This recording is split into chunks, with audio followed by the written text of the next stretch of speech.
Hello everybody, and welcome to a game that I've been wanting to do for a while. So we're doing Lost... Oh, we don't get the iconic T-Rex yelling SEGA bit. No, we do not, because this is not that game, Jova.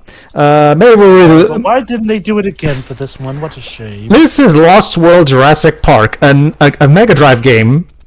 It's something. Oh. Ooh. Something has Landed. survived. survived. Well, remember this was the tagline of the movie in the posters.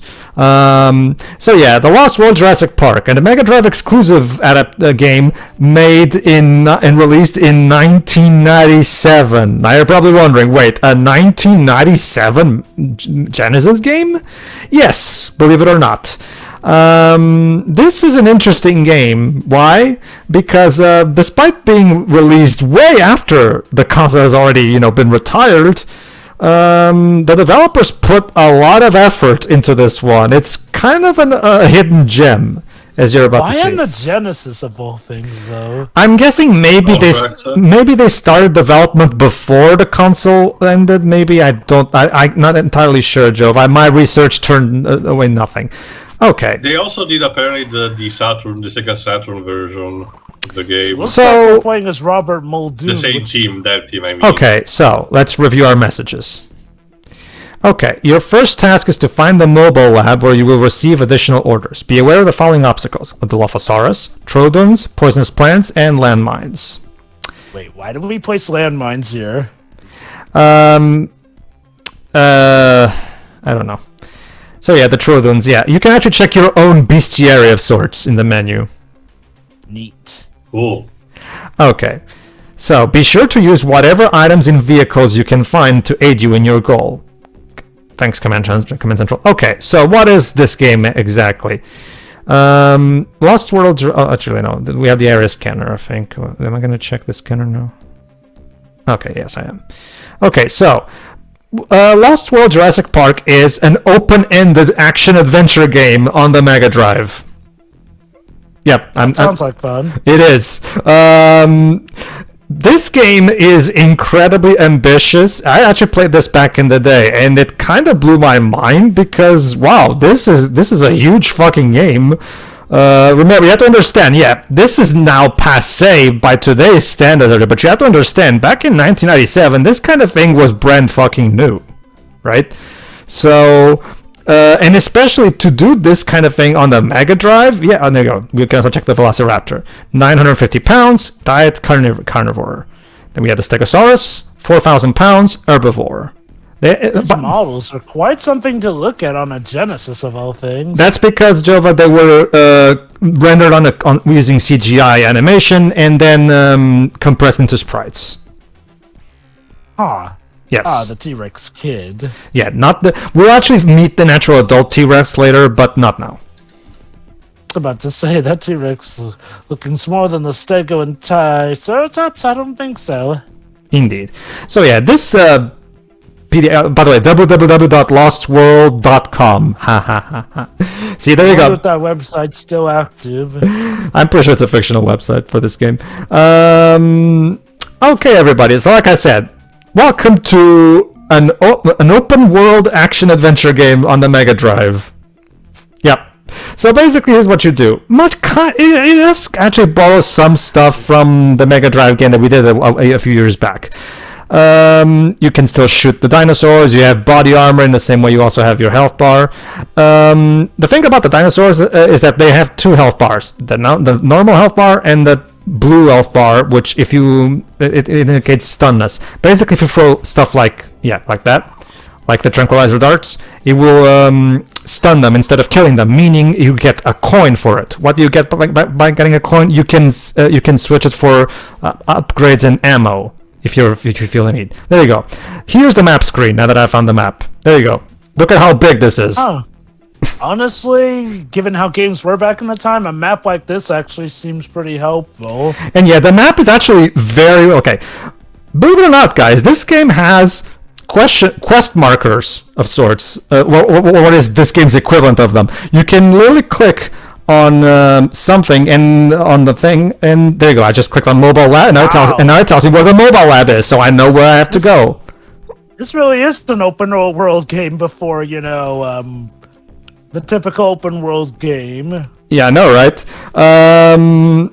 I love open world games, and the me growing up with this game probably was a big contributor to that. Because this game kind of blew my mind back in 1997. Because you have to understand, this is a Mega Drive game. Like, even on the Saturn, this would be impressive, or the PS1. But no, they made this for the fucking and this is not even a port of anything. This game is only available on the Mega Drive because the Sega Saturn and the PS1 have their own. You can even use vehicles. Exactly, I know, right? Wow. This is a game that, as you can see, is quite interesting, and not nobody talks about it nowadays because, like I said, the game released when nobody was playing the Mega Drive anymore. As a result, very few people actually played it. And it's basically an underrated, unknown gem of the Mega Drive. I'll say. There you go. I got 5 coins. There you go. You can only get a maximum of 6 coins. When you do get, when you have 5 coins, you get one. There you go. You get air support. Basically, air support is something that you can either request manually, or when you get a maximum of 6 coins. There you go. You get an extra life and everything. So basically, if you ever are in trouble on the harder levels, you can use your money to summon air support. Basically. What's with these flag points? Is that like a checkpoint? Very good, Joe. A checkpoint. And before you ask, no, this is not Dr. Alan Grant. He dresses He dresses more like Robert Muldoon, actually. From what I checked here, this is just a random person because the plot doesn't really borrow anything from the movie. You're No. A random hunter that's just hunting people and then releases a sword now. By the way, that little box that I just got, that's the health for the car, because the car has its own health bar, as you can see in the bottom left corner. So, there you go, the landmines. There you go. Yeah, they were mentioning the briefing. Oh, it's a good thing the car doesn't immediately blow up from that landmine. We reinforce these cars with steel tough enough to take on dinosaurs, so of course they can take on explosions. Yes, I remember very clearly that part of the movie where Ian Malcolm did a donut around a dinosaur in the car. It's interesting because the second it's funny you mentioned that. Oh, sorry, go on. The second player avatar, actually, you can tell was probably based on Ian Malcolm, actually. So. It's also funny you mentioned that, Drips, given how a certain car commercial goes and pays homage to the scene where he was getting chased by a T-Rex while in a Jeep. Then there's a commercial that shows him chasing a T-Rex using, I forget if it was a Hummer or a Honda. Yeah, so basically, at any point in the time, you can go to the scanner menu, and you can select to target where any of the various dinosaurs are, where any generators that you can need to open doors are, basically anything. Like, if you want to know where to locate anything in the level, just go to your scanner and mark it, and the game will tell you exactly where it is, so you can just navigate based on that. One thing you need to do, of course, is do what I did earlier, which is try to get the map, because when you first start each of these levels, you don't have access to the full-blown map, because you need to get the map card first, which is somewhere in the level. Fortunately, the scanner does show you a little map icon in where it is. So you always have so you can always check for a good idea of where the map card is. So it's not that hard to find. Okay, so that's the thing too. I've heard apparently this is more akin to the book than the movie. Based on what I've heard. If it's supposed to be based on the second book, I don't know anything. I actually did got to read it, actually for, casual circumstances more than anything. The first book, and it actually is a good time, even if it's different. The second movie borrows some elements from the first book, but that's pretty much it. Anyway, I found the commercial. It's actually a Jeep commercial. Essentially, Ian Malcolm being chased by the T-Rex, of course, in the first one.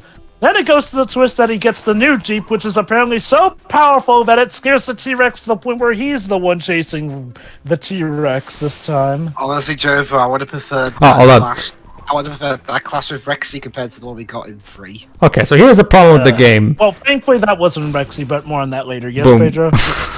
Did you see that? That's how the crate exploded. This is actually one bug the game has. Like when that crate drops, it needs to fall under very stable floor. If there's anything in there other than just a flat floor, the thing will explode when you touch it. Don't ask. It's weird. It's a weird bug. Yeah, I know. So basically, make sure you make good use of trying to call in air support in better places. You also have to deal with not just dinosaurs but also enemy hunters. There you go. Oh, great! So it's a free-for-all. Okay, based on I mean, there were enemy hunters in the movie. Okay, according to the manual, Joe, but the idea is that you're a hunter and you're trying to capture dinosaurs so you can take them there and sell them. So basically, you're you're basically playing the villains of the movie, kind of. As long, Yeah. as long as we're not being chastised by Vince Vaughn, I'm fine. Wait, you're playing hunters, and the purpose of the game is to catch dinosaurs, so you can sell them. Are you sure this is a prequel to Fallen Kingdom? Well, remember, Drebs, the whole selling dinosaurs thing, that's been a thing since the second movie anyway. But but anyway, yeah. So as you can see, what I recommend doing when you first start this game is, since the game starts off easy, take advantage of this to use the tranquilizer darts as your primary weapon, because that way, remember, if you tranquilize the dinosaurs instead of killing them, you get coins, which allow you to switch for more ammo, for extra lives, for basically anything you may need. So yeah, make sure you accumulate as much stuff as you can, because it will make the harder levels later on much easier as a result. Body armor. You know, the sad thing is that it's really arguable how much the bad guys, the hunters in the second movie, are really compared to our supposed heroes in that movie. Mind you, the supposed bad guys are the one who actually save our heroes from getting knocked off a cliff by the T-Rexes, whereas, you know, the dinosaurs that they're trying to help pretty much try to kill them at no end. Yep. Basically, and yeah, the game also looks great for the Mega Drive. Like, oh yes, they do It's very fluid. That being said, as you will see later, not now, it's not obvious now, but later on, unfortunately, all the incredible open-ended design and graphics do eventually take their toll and cause the game to have slowdown. Also, what the hell happened to the Dilophosaurus? He was stuck there. He was having an off day, but anyway, Dribs, about your point with Rexy, remember, Rexy is the iconic T-Rex from the first, fourth, fifth, and likely sixth movies. She wasn't the T-Rexes in the second one, and she, thank God, was not the T-Rex who got jobbed by the Spinosaurus. Oh, crap. Stupid as that scene was. Okay, so, yeah, like I was saying, Go on. Sorry, go on. The pretty graphics do have their toll on the performance in certain points.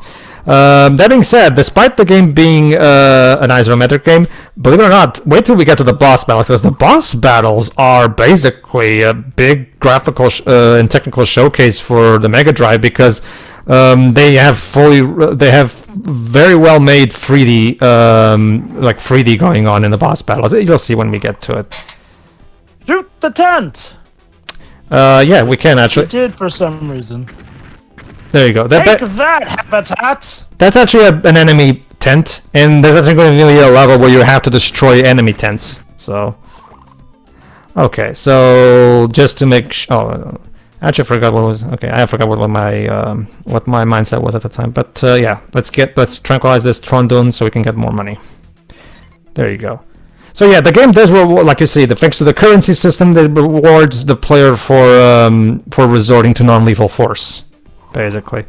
So basically, it is. Don't get me wrong, you can play the game by going full Rambo, but trust me, the game will become a lot easier and less frustrating if you try to take a more methodical approach. Basically, try to trank dinos when you can, as opposed to outright killing them. It's not always possible, because when it's easy when it comes to Dilophosaurus and Troodons, but when you start fighting Velociraptors and T-Rex kids, yeah, it becomes a lot harder, because those dinosaurs are a fucking bitch. So, fortunately, by the time you get to those, you'll have more powerful weapons like rocket launchers. So,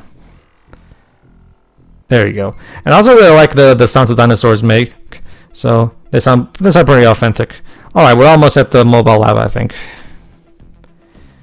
Yeah, no, this is a very impressive game for the Genesis. It is. That's one of the things that's interesting, because that's one of the things why I wanted to talk to do this game. No, because nobody talks about this one. And I'll give the people credit. The fact that it was on the Genesis in 1997 did not do the game any favors. Oh, it did not. It is incredible. However,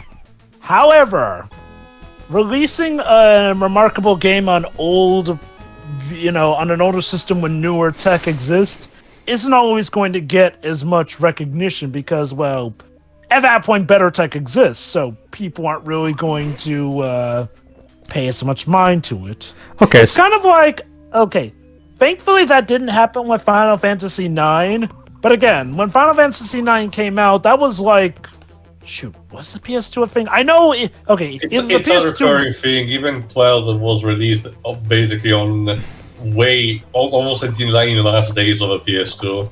It didn't Doom 9, but it arguably did hurt some of Final Fantasy IX's sales and recognition in that regard. I mean, nowadays, people recognize it a lot more because, it's had... Okay, so now after the tutorial level, we have this hub world, Isla Sorna Site 1. You now have there's actually a total of 4 hub worlds, and each hub world you have 3 missions to tackle before you can fight the boss battle. So, let's see. Also, this music is Well, yeah, I was about to quite ask. Do we know who is the composer? I do not know. It's definitely got that 90s feel to it. Especially because I tried to search some information, but unfortunately neither Wikipedia nor IMDb has much about the dev team. We know the studio is called Appaloosa, but that's not saying much, unfortunately. Appaloosa.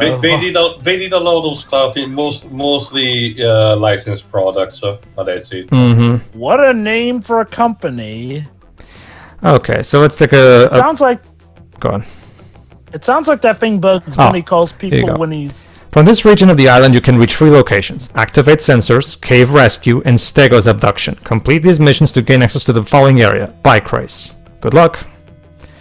You'll need it. Bike race. That implies an entire world that we do on our bike. So yeah, thanks to the open-ended nature, you can tackle all 3 missions in whatever order you want. So yeah, basically complete all 3 missions, and when you're done with the 3 missions, you can get to the boss battle called Bike Race. We'll get to that later. And yeah, you can also the game also has these arrows that basically tell you, okay, this way to this specific mission. In this case, Activate Sensors. However, if I remember correctly, we're not going to do that mission just yet. I think we're going to do Cave Rescue first. I think, yeah. But for now, I'm just showing off this particular hub world. All right. Remember, this takes place in the more deserted island of the second movie. So obviously, it's very green and not that much in terms of buildings and shit. So there is a lack of a variety in scenery. It's mostly just green vegetation. Which is kind of a bummer compared to something like the Mega Drive game we did a couple years back. But at the same time, I understand that this is the other island, Site B, as they call it in the movie. So, all right. But yeah, that's the primary reason why I wanted to do this game, because nobody talks about it. You'd think at the very least over the years this game would become a bit more noteworthy as an underrated gem or anything like that. But no, you don't really hear anybody talk about this game. Not really. Yeah, no. Even in general, I can see multiple factors. I'm guessing lack of re-release probably didn't help. But yeah, I mean, okay, look. Compare this to say something like Final Fantasy IX, which had a similar problem. Final Fantasy IX was still part of a long-running series, so that getting a re-release, which helped to get more popularity later, that helped. Also, Whereas say this was just more so technically a one-off game, sadly. Okay, Cave Rescue. An allied hunter has become stranded within the cave. You must overcome all obstacles in order to find the lost hunter and guide him safely out of the cave. Watch out for hungry raptors. Don't worry, this will not turn into an escort mission because the hunter is not killable. So you're fine. If he's a rival hunter, is it going to be like allied hunter? I was going to be an enemy one where it's like, hey, find the hunter and escort him out of the cave so you can shoot him yourself. No, this is Hitman Agent 47. No, that's the thing though, Jim. Wait. Hitman doesn't do that. If you were in the cave, I would just kill him there and there. Wow, thanks guys. You managed to drop air support. Into a cave, yeah. Yeah, I was wondering if that was going to happen. Okay. So yeah, whoever's running this air support has to be the most amazing air support in the history of ever. Mm-hmm. I know, right? Well, I You can gotta. fly into a really narrow cave, drop your supplies, and get out of the cave. Also, I see what you mean. Velociraptors take a lot more to take down. Yeah, they're stronger than the Dilophosaurus. So So in that case, do you use regular bullets instead of trank darts? for now, I'm trying my best to try to still tranquilize them because you can have a maximum of 9 lives. Yeah. You can have a maximum of 9 extra lives. So I'm going to try to accumulate them. You know. So for now, eventually when I get to a point where all my weapons are maxed out in ammo, I'll start just using my shotgun like I'm doing right now. There you go. There you go. Actually, killing him doesn't give me coins, so. But right now, all right. So that guy took down my my. Did you ever get an upgrade of the trank gun? No, weapons are not upgradable. You just it kind of works like the previous Mega Drive game we did. You just get new guns and that's it. And the trank gun's the only one that can pretty much knock The stuff game- out to give you rewards. This game was ahead of its time, but not that ahead of its time. It didn't actually go as far as having an upgrade system for the weapons. Now, that would be even more impressive, but no, it does not have one. It is kind of a shame because the fact that the trank gun is the only means to get, rewards from defeating enemies. Oh, no, it actually isn't, Jova. I can help you there. You also have a taser weapon. Problem is, it has short range, so but you also have sleeping gas grenades. I'm guessing those are probably the best when it comes to Yes. just knocking out enemies. Yes, because those only hurt the blue bar. Problem is, they're coming across ammo for those is not exactly common. So it is a good idea to save those for when needed, because they even have environmental uses. Later on, there's going to be a level where there's fire that we need to extinguish, and we need to use those grenades to extinguish the fire. So it is a good idea to preserve those grenades for when you really need them. Like in these first couple levels, you can easily tranquilize the Dilophosaurus using the tranquilizer gun. So just keep using that for now. Trust me, it helps to salvage ammo. Okay. In the meantime, let's see if we can find the map card. Let's see. Also, even a little mouse cursor of sorts, and even. Yeah, as you can see, basically it works kind of like one of those games where the more you explore, the more the map will be filled out. However, it's a good idea to try to see if you can find the map card so you can have access to the entire map, and then you can navigate better. And if you want to know where the hunter is, you can also use the scanner to show on the map where the hunter is. So don't worry, you'll be fine. Again, you can tell the developers genuinely thought very well about how they were going to implement these mechanics, because if we're going to make the levels this huge, we need to find a way for the player to be able to know where he's supposed to go to complete the mission. So let's come up with some kind of marker system to allow for the player to know where things are. Okay, let's see if we can. There we go. Yeah, there you go. Yeah, the thing is, one of those pickups was actually some sleeping grenades. But again, we'll save those for a time where they're more needed. For now, we can easily tranquilize the. Oh, there you go. Rocks.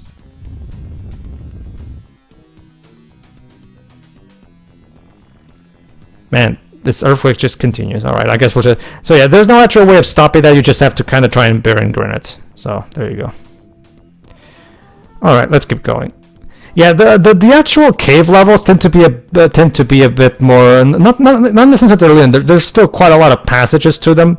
It's more so that you have to open up your way using grenades by destroying all these rocks. There you go. And one more coin. So yeah, that's the basic gist of it. It kind of works exactly like you'd expect an open-ended action-adventure game to work, really. You're going off into various caves/levels. You okay there, Raptor? Yeah, the AI on the dinosaurs can sometimes go a bit cray-cray, basically. Again, that's actually the one Achilles heel probably, that the game does have a bit of lack of polish, like there's the performance dips, and sometimes the AI is not the best. You can maybe argue that the developers probably were a bit too ambitious for their own good, maybe. But at the same time, I think the game overall still is solid enough so that it works. The game still functions overall. again for a game, for the console and year that this game was made, this is basically the Jova. That's a little thing that you need. In order to tackle down those things, you need to destroy a certain generator that's somewhere in the level. Usually near them. So we're doing the same school of thought that the protagonist of Right to Have Retribution does. Yes. In order to destroy the plants. Be careful of those. They push you into the mine. Also, Jova, what they found in the meantime was that Appaloosa was the name that the team renamed themselves because originally they were called Novotrade. Yeah, they're the Echo the Dolphin developers. Yeah, although I can tell you that Annunziata did not work on this game. Nope, it did not. You know what? I can kind of see that. Like, you know, they seem to be the kind of people who do very unorthodox This Genesis composition sounds also similar, so I do wonder. It's potentially the same. I'm a big fan of Echo the Dolphin, and I can still tell that this is made by the same studio because those guys were masters of pushing what the Mega Drive was capable of doing, and this is clearly one. In fact, Joe, you can maybe argue that that's the reason why this is made for the Mega Drive because this was the platform they were most comfortable working on, maybe. Even despite... I do wonder if maybe that's their thing, being the team that made incredibly passionate games, but just had pretty bad luck when it came to the sales. Yeah, that's the well, the first Echo the Dolphin did sell really well. I mean, it got a sequel after all. And I think the sequel did enough well as well, but after that, you know... It got echoed. Yeah. I don't know how time is. I'm only basing my experience onto. I only played the first game, but for the rest, I'm basing my experience onto Johnny's reviews. It's like Time to Time is essentially that big. We want to really make Echo a thing to the point where they made it a really big cinematic experience, and it's boring.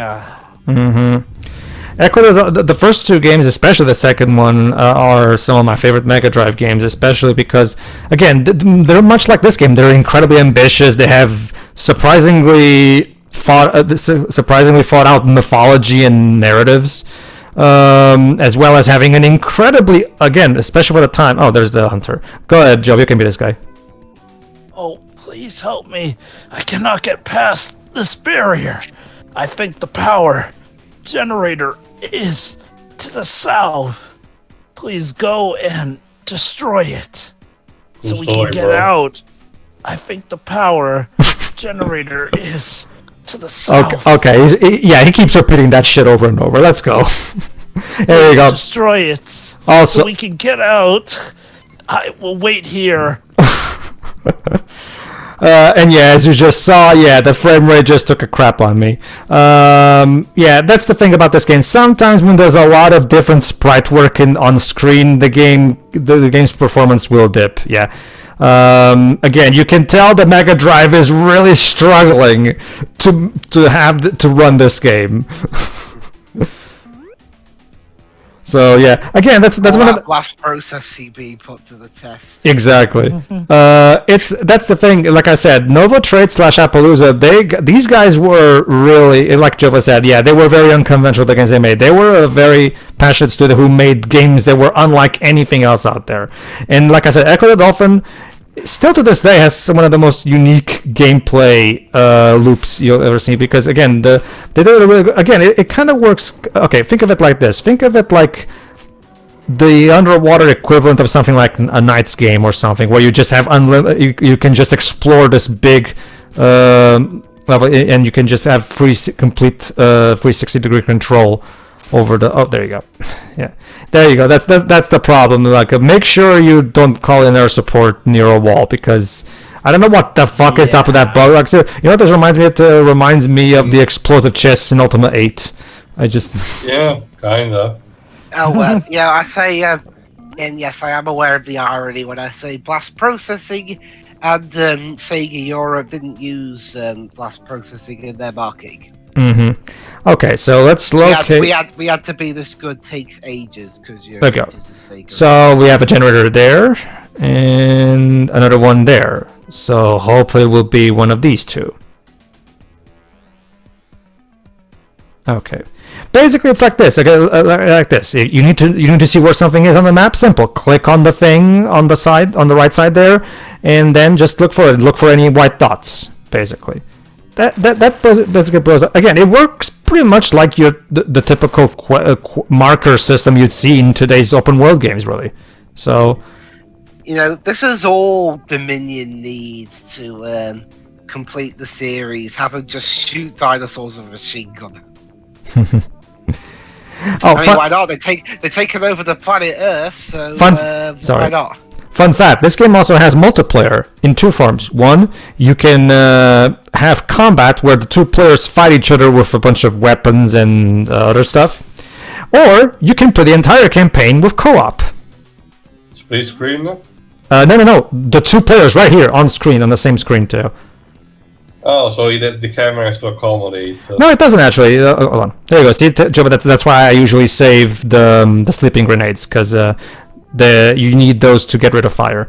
That's the thing, Teo. The gameplay actually works very well with just two players on this exact same screen, actually. Because remember, the environments are very big, and the player sprites are small. So it's actually very easy for the game to just accommodate for two players to be playing at the same time in this screen, really. So does the second player have to press a certain button to enter? Yes, yes, you can press start mid game to join the second player. So the first player, sorry. Classic. I've seen it used a lot of times. Indeed. All right, so where were we again? Okay, almost there. And yeah, we have these quote-unquote barriers, as he calls it. Barrier. All right. Barrier. That's the primary. Yeah, there you go. Is it ever possible to bone yourself and be completely out of sleeping grenades when you need them to pass through? You can still go through the fire on your own. You just get hurt if you do it. So if you do get to a point where you run out of grenades, you can just kind of wing it. I'm pretty sure for the structure of the game, you really cannot soft lock. Very is a decent way for you to get out. And one thing you can do is you can go back, because remember, the dinosaurs never run out; they always respawn. So you can always go back and tranquilize some dinosaurs to get some money and ask for more ammo. So effectively grinding. Yeah, you can. That's basically what I'm doing right now. So yeah, kind of. It really is an open world game in every sense. The developers genuinely thought this through really well. Again, keep in mind that for the time that this thing was made, again, you'd think this would be okay. A developer trying out an open world game on a Mega Drive in 1997. Clearly, this is going to be like one of those early things where the game it has cool concepts, but the execution is probably going to be very heavily flawed because, well, it's the early days. But no, the developers actually managed to, against all odds, pull it off and actually create a game that actually is not perfect, but it's very well made and well thought out, because it never gets to a point where the gameplay becomes too frustrating. It never feels like the design is actually well done. So yeah, it's an incredibly impressive effort from Appaloosa. Again, these guys were really talented, and it's a shame that they never got the recognition they deserved. Go on, Dwibs. I wonder who did the music for this version of the game. I know the PS1 and Saturn versions were Michael Giacchino, but what's the Wii one? No, the Saturn and PS1 games were different games, Dwibs. Appaloosa had nothing to do with those. They were still done by Appaloosa, though. Oh, they were? Yeah, true. Yes. Oh, okay. Really? So it's weird because versions of the game. It's weird too, because those games are vastly different than this one. That's the interesting part. That's weird. Well, Dwibs, I still remember really well the PS1 intro for the game where the DreamWorks kid gets yanked from the moon by I don't think it's Spencer Nielsen doing the music, unlike like with Echo. I don't think it is. I mean, it doesn't sound like his. Sound a bit. Maybe. I guess it's possible. It definitely doesn't sound like the same kind of stuff he did for Sonic CD and Echo the Dolphin, though. Like the soundtrack in this game is clearly a bit more, I guess adventurous, for lack of a better word. Like whereas Spencer Nielsen usually goes for the quiet ambient type of music. Oh, unless it's Wacky Workbench. True. Well, remember, Dwebs, that soundtrack was made over the course of a month. So, it's when you take a look at something like his Echo the Dolphin soundtracks, that's pure Spencer Nilsson right there. Like, there you go. Go ahead, Java. Now turned off. We can escape now. I will follow you. Again, don't worry. Like we could have just come back the way you came. No, it has to be this way. Don't worry. He doesn't have his own health bar, so he's immortal. So you'll be fine. It's not an escape, an escort mission. Again, you'd think in this day and age, they would have turned this into an escort mission, right? And make this level unnecessarily frustrating. But no, they don't. GoldenEye did that the same year this came out. Yeah, and they didn't actually. You'd think they would, considering this was before escort missions became kind of, have a bad rap as they. Yeah, but no, they didn't. So again, I'm actually quite surprised by how forward-thinking the developers were when making this game. Again, it's an incredibly impressive effort on their part. There you go. That's the exit right there. That's where we need to go. Again, this is why one of the first things you do whenever you start a new level is try to get the map card. The map card is essential in making progression a lot easier. So, fortunately, the map card is very easy to find because it shows in the scanner. So, basically, just keep using the scanner regularly, and you'll eventually be able to locate it. There you go. More grenades. And here's another coin. And by the way, this particular avatar for the hunter can also be used in the multiplayer combat mode. So basically, you have a total of three possible avatars you can have for your character. All right, let's see. All right, so basically we just keep going, and yeah, there's no detour, so just keep moving. Just keep moving. Hey, Hunter guy, you want to help us out a bit there? So how is? No, I'm too weak, even though I'm immortal. So how is I that? have a gun of my own. Yeah, that's the thing. That if this guy's immortal, how come he's having such issues in the first place? I guess he has a terrible sense of Obviously, direction. Maybe the dinosaurs have immortal canceling venom in their jaws. Sure. Silly questions call for silly solutions. That being said, I actually do like the main theme of the game. Hey, don't shoot me! Don't worry, dude. You're Hey, immortal. you're immortal.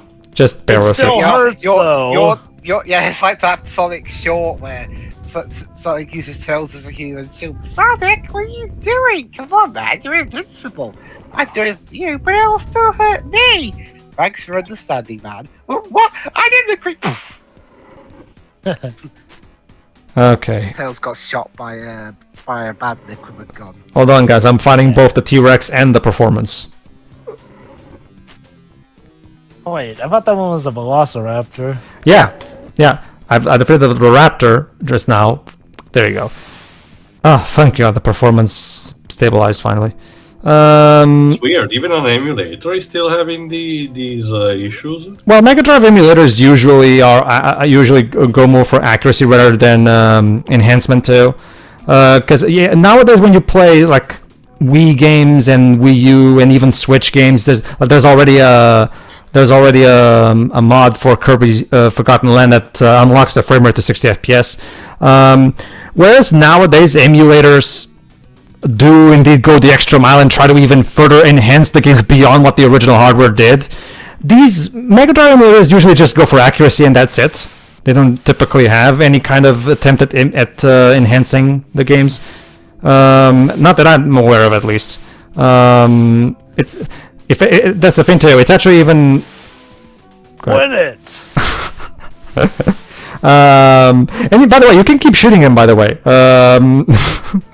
so Okay, so they even came up with dialogue for if you shoot the guy. again, Again, you can tell a lot of effort went into this. Go on.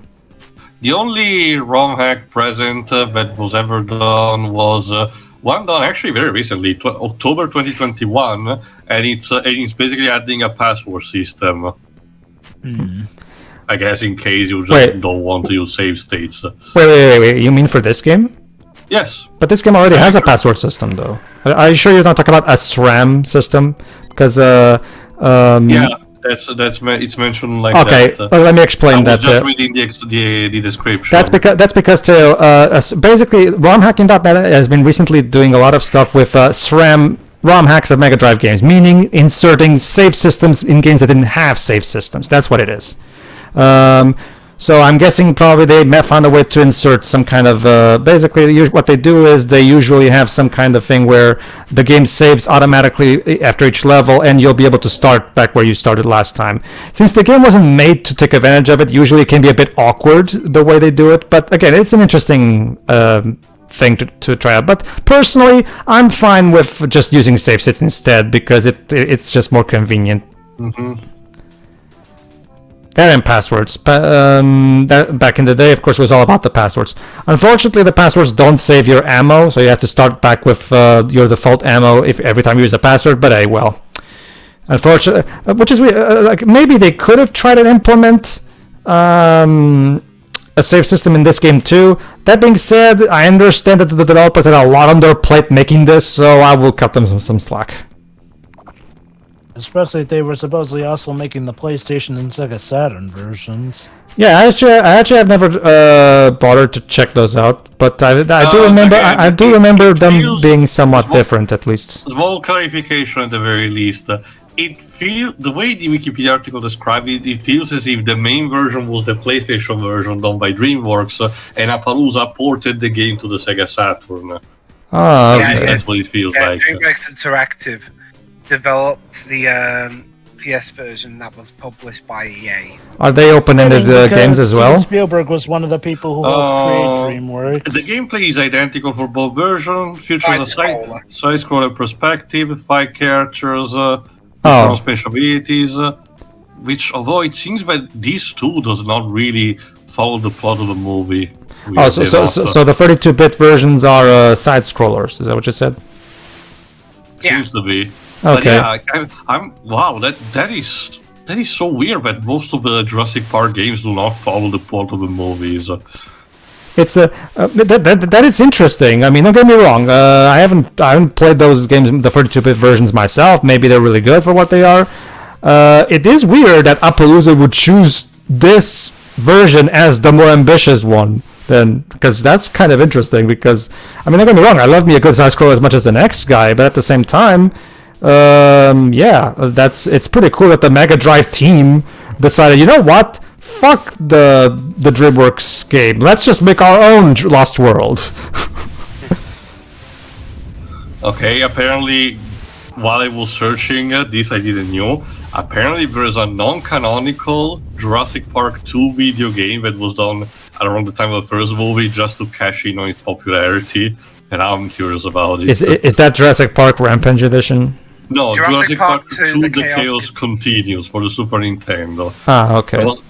There was a Game Boy version, but obviously I can imagine the main console version is the more stable one. And it was developed in the UK, so... Indeed. But yeah, no, again, it seems them to try to do, trying to be imaginative with the gameplay. The games don't seem to be, only a very few selected of them seem to be just sticking to the plot of the movie. Mm-hmm. That's interesting and weird at the same time. This game is primarily just driven through the gameplay. The only real dialogue you get is just exposition to tell you what the mission is and stuff like that. The game doesn't really have a plot per se. It's just a purely gameplay driven experience, which again, for the time and for the fact that this game was, I'm pretty sure the developers thought that the novelty factor of what you're playing was enough to carry the game, and it is, to be fair. Again, obviously when you play it today, obviously it's a very basic game, but again, you have to understand this from the time this game came out. I mean, this was very, very forward thinking on part of the developers. All right, and we're almost done. There we are.